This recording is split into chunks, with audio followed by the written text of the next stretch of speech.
বাংলাদেশের রাজনীতির সাথে চিলির রাজনীতির অনেক মিল আছে।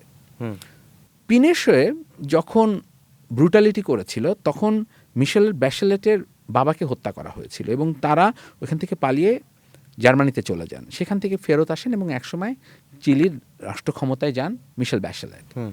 আমরা ধরে নিচ্ছি যে অনেকটাই তার সঙ্গে মিল আছে তারেক রহমানের, কারণ এই রাষ্ট্র ব্যবস্থায় রাষ্ট্রযন্ত্রের ভিতরে তার বাবাকে হত্যা করা হয়েছে এবং খুব ব্রুটালি এটা করা হয়েছে এবং পরবর্তীতে ওনার মা ক্ষমতায় এসেছেন এবং উনি সম্ভাব্য প্রধানমন্ত্রী হতে পারেন যদি জনগণ ম্যান্ডেট দেয়। তাহলে ওই যে পিনোশের যে কষ্টটা পেয়েছিল মিশেল ব্যাশেলেট, উনি কি এসে পিনোশের মতো প্রতিশোধ পরায়ণ হয়েছে কিনা? ওটা হননি।